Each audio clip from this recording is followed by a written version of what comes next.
Les mecs, j'espère que vous allez bien. On se retrouve pour une nouvelle vidéo de deadlift essentiellement. On est avec du coup Kylian, enchanté. Enchanté. Du coup, t'es en quelle caté, dis-nous? Je suis en moins de 66. Moins de 66, Ouais. ok, donc il est dans ma caté. Et du coup, le but, ça va être de perfectionner son deadlift sumo. Dis-nous un peu ton histoire avec le deadlift. Le tradi pour moi c'est trop énergivore. J'ai beaucoup de mal à performer sur le tradi. Ça prend trop d'énergie. Des fois ça peut impacter le squat. Donc j'aimerais bien changer. Et puis pourquoi pas prendre quelques tips pour l'augmenter quoi. T'as eu certaines douleurs ou pas, que ce soit en deadlift tradi ou sumo? Majoritairement au lombaire, ouais. Ouais, Ouais. en tradi du coup? En tradi, ouais. Ok. Ça, c'est l'avantage, je pense, du sumo. C'est que ça évite beaucoup de problèmes, Ouais. je pense, au niveau des lombaires. J'ai jamais eu de problème avec le sumo. Ça, sauf si au tout début c'est genre Les adducteurs, ouais, voilà. c'est normal. Ok. Mais après, au fur et à mesure ça va quoi. Ok. Du coup, on va regarder une première fois le deadlift. Bah, je te laisse nous montrer ton deadlift. Ok, donc déjà, on voit, il a limite plus un semi-sumo en mix grip. Il a quand même le dos assez droit. Il descend pas mal les hanches. C'est pas mal, ouais. Ok. Je vois que tu as le dos assez droit quand tu deadlift. Est-ce que quand tu montes en charge, ta technique se dégrade ou pas du tout? Non, du tout. J'essaie vraiment de garder le dos droit au maximum. Ok. T'as un max à combien, dis-moi? Du coup, au sumo, je suis à 2,10. Ok. Et en tradi? En tradi de 25. Ok. Ah ouais, il y a quand même un bel écart, hein. Ouais. Ok, ça marche. Sachant que j'ai fait beaucoup de tradi moi avant et que je pense qu'en vrai ça se transfère vraiment bien au sumo. Donc c'est assez intéressant que tu sois fort sur les deux. Refais voir ton écartement de pied. T'as déjà essayé un peu plus écarté? Oui, bah en fait, mon ancien sumo, du coup, je me mettais là, moi. Ouais, ok. Ouais, c'est vraiment l'extrême. Ok. Ok. Moi on va essayer des trucs.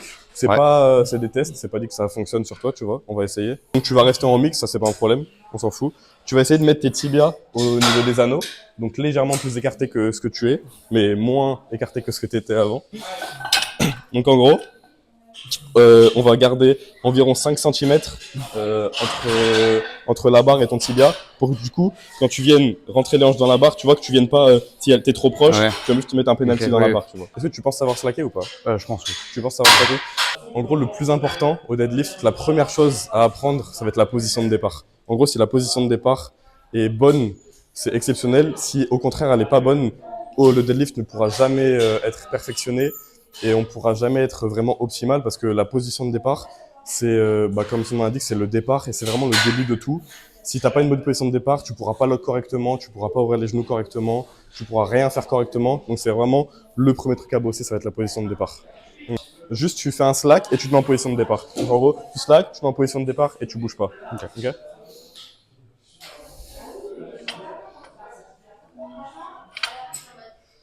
Ok. Déjà, je vois, je sais pas si vous arrivez à le voir, mais vas-y, refais-en un. En gros, vous allez voir ses pieds. Il y a l'intérieur de ses pieds qui se décolle un petit peu. Et donc là, ça veut dire déjà qu'il pousse dans le sol correctement. Parce qu'il y en a beaucoup qui ont tendance à faire un petit peu l'équivalent d'un squat, entre guillemets. C'est-à-dire, ils se placent et en fait, ils ont ce truc de tirer un peu vers le haut, alors que c'est vraiment un système de pousser sur les côtés, comme si tu voulais séparer les dalles, tu vois, sous tes pieds.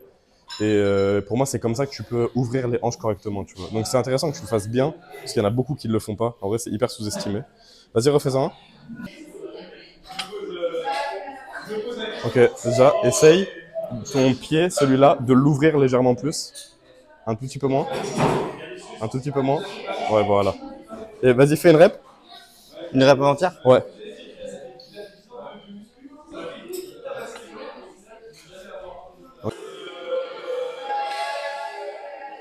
Ok, putain. Là, je t'ai trouvé hyper bien, là, pour le coup. Hein? Je t'ai trouvé hyper bien, là. Beaucoup mieux qu'en semi, déjà. Pour moi, c'est en ça qu'on règle, justement, ton problème de pied que tu dis et qui est efficient. C'est en fonction de ton ouverture de hanche. Toi, tu as une très bonne ouverture de hanche. Et du coup, pour moi, ce qui est intéressant, c'est de pas trop ouvrir. Quand je dis que c'est en fonction de l'ouverture de hanche, c'est parce qu'en gros, ce qui est intéressant, c'est que ton genou, il parte dans la direction de tes pointes de pied. Du coup, par exemple, si ton pied il est comme ça, bah, tu vas envoyer tes genoux comme ça. Oui. Si ton pied il est comme ça, tu vas envoyer tes genoux bien comme sûr. ça. Tu vois ce que je veux dire?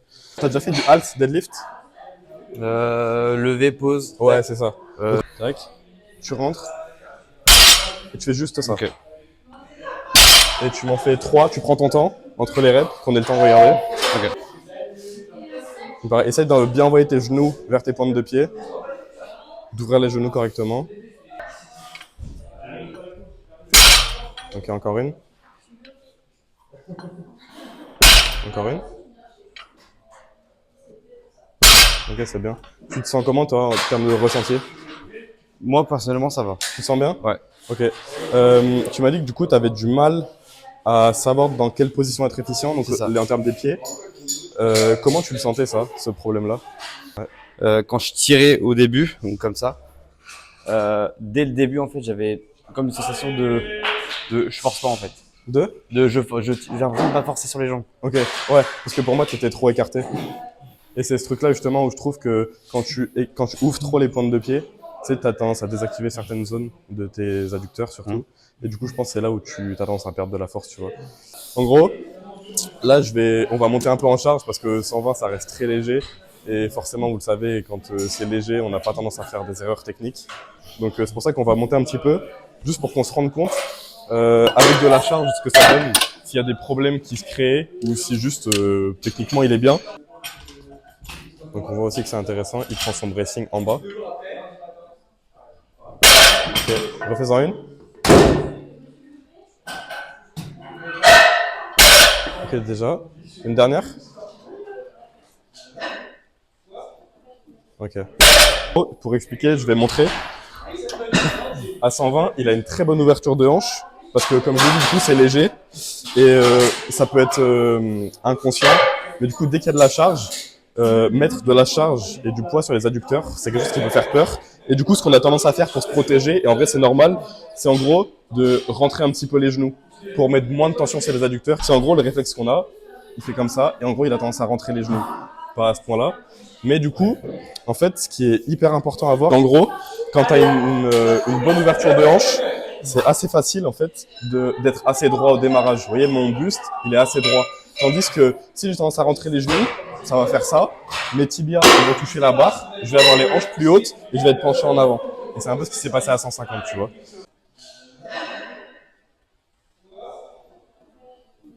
Ok. Donc, ce qu'il faut que tu essayes de faire, c'est en gros visualiser toujours le même truc que tout à l'heure, c'est que tes genoux, ils partent en direction de tes pointes de pied, tu vois. Donc, essaye de penser juste à tes genoux. Et en fait, si tes genoux s'ouvrent correctement, tes hanches seront à la bonne hauteur, forcément. Et pour moi, la barre, ça va monter tout seul. Ouais, mieux, beaucoup mieux. Ok, essaye de ton pied droit, de le refermer un tout petit peu. Ouais, parfait. Et du coup, pousse bien vers l'extérieur avec tes pieds. Comme si tu voulais séparer les dalles du sol. Envoie les genoux. Ok. Fais-moi une rep entière. Ouais, beaucoup mieux.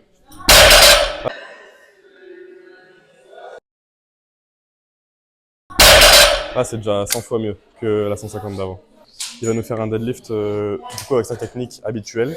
Donc on voit que du coup il est un peu plus serré, plus style semi-sumo. Il a la barre très haut dans la main aussi.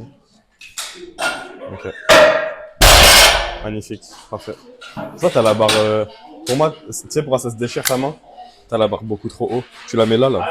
Tu vois, elle est super haute. En gros, ta barre, là où tu mixtes, regarde, tu vois, t'as les traces jusque là, là. En gros, pour moi, ta barre, tu la mets trop haute. En gros, genre tu la fermes là. Tu vois ce que je veux dire?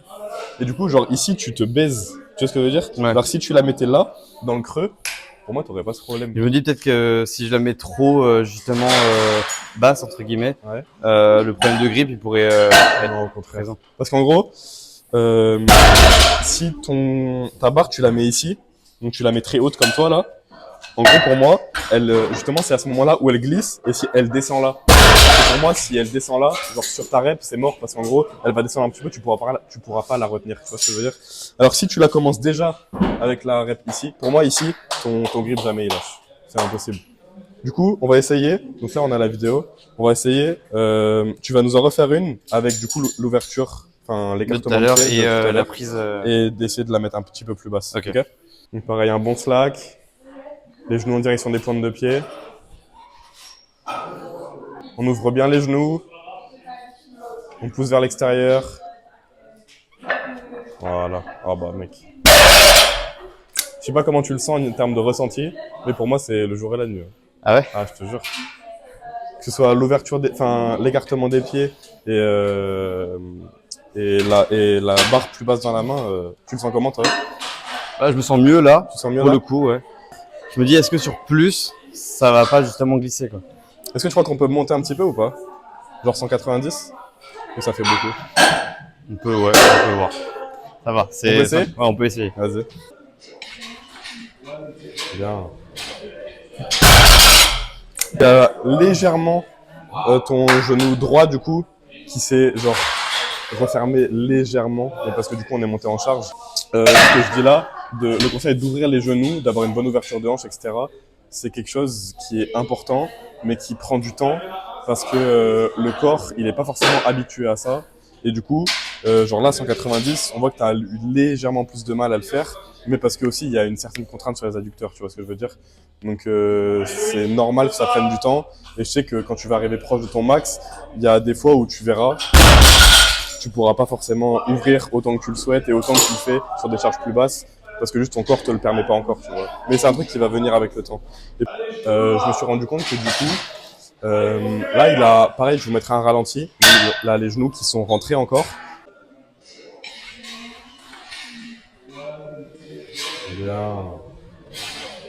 En gros, imagine, tu as une voiture dans un fossé et tu veux la tirer avec un tracteur. Tu vas pas genre prendre de l'élan avec le tracteur, la corde elle est pas en tension, tu vois la corde qui unit les Oui.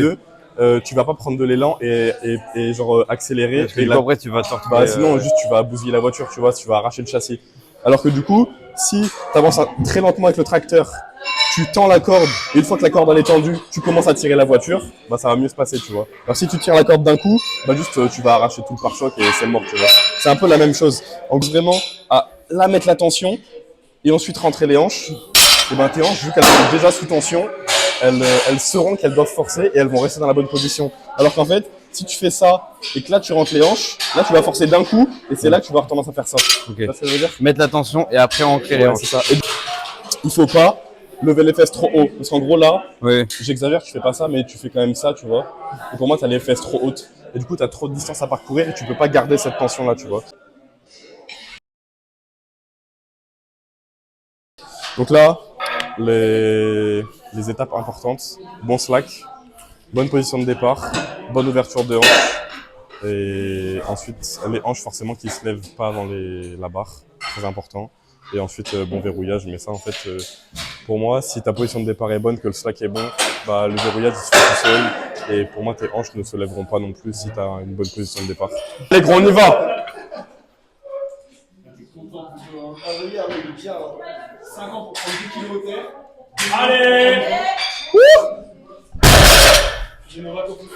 T'avais Ta oublié. ceinture. Ouais, fais petit flex. C'est- Mec, elle est facile à mort. Et bon, Elle t'as est très remis, facile. t'as remis la barre assez haute. Ah ouais, mais J'ai c'est pas voulu te le mécanique. dire, mais. C'est mécanique. Ouais. Mec, elle est fusée. Hein. Je rappelle, il a un max à 2,10, apparemment. C'est beau. Hein. Tu veux refaire une ou pas? Ah, de 5. Non, non, montez genre. Première puissant. Mais non, moi, de 15 ou dehors. Hein? De 15 ou dehors. Plus de 15, ouais. De 15? Ouais. De Pas 20, trop tu sens envie- pas? J'ai pas trop envie de me cramer sur Ouais, je le capte. reste. Par contre, t'as encore les genoux qui rentrent pas mal en vrai. Du coup, je vous mettrai le ralenti de la vidéo.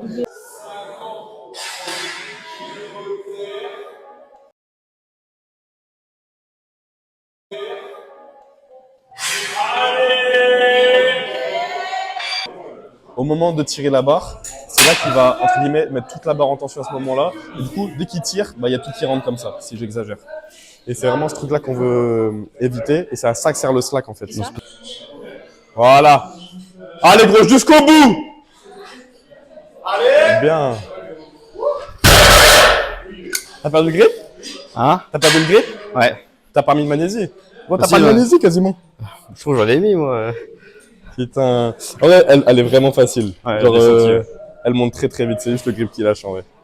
Puis ça me tire là. Un truc de ouf. À moins que ça a 2,10, hein, apparemment.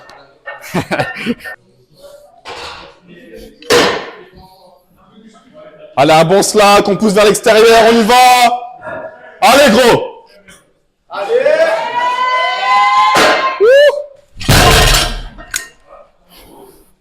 Tu vois, là, ce qui est hyper bien et hyper intéressant, c'est que la rep, elle est plus dure, mais techniquement, t'es resté hyper en place.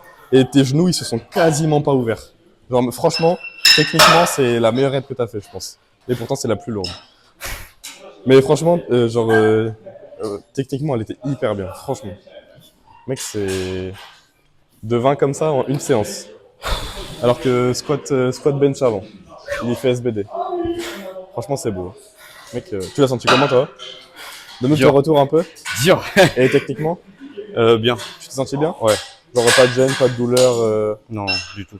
Mec, franchement, elle était hyper clean. Je suis choqué. Franchement, pour le long terme, c'est mieux que tu tires correctement, quitte à ce que ce soit un Oui. peu plus dur au début, tu vois. Ouais, dès que ton corps il va s'habituer à cette technique. Mec, Ouais, c'est surtout que, ouais, peut-être que je tire que cette charge parce que. Exactement. Genre, Ouais. mec, c'est la première fois que tu tires comme ça, tu vois. Rien que changer l'écartement de tes pieds, ça change de ouf. Tu vois ce que je veux dire? Et là, que en une séance, tu fasses plus 10 alors que tu as changé ton écartement de pied, ton inclinaison de pied, tu mets la barre plus basse. Enfin, tu vois ce que je veux dire? Il y a eu Ouais. beaucoup de changements en une séance et pourtant tu fais PR plus 10. Tu vois ce que je veux dire? Dès que tu seras habitué à cette technique, bah, c'est beau. C'est ce qu'on voulait, des PR et une meilleure technique. Donc voilà, je pense qu'il y a beaucoup de choses. Parce qu'en fait, les erreurs que Kylian il fait, c'est des erreurs que énormément de gens font. Genre 90% des erreurs, c'est des erreurs qui se font au démarrage comme ça, comme Kylian avec le slack, avec l'ouverture de hanche, etc. Donc je pense que vous avez énormément de conseils à prendre de cette vidéo et de Kylian tout simplement. Donc j'espère que vous avez kiffé les gars, que ça vous servira. Si vous avez des questions, que ce soit en commentaire YouTube ou sur mon Insta, n'hésitez pas à m'en poser. Si je peux vous aider, en vrai, c'est avec plaisir. Et puis voilà, j'espère que t'as kiffé. Ah, de ouf. C'était mec un plaisir. Ça fait En tout plaisir. cas, félicitations. Merci. Et go éclater tes max maintenant. Ah, bah, c'est parti, hein. Nickel les gars, merci beaucoup. Abonnez-vous.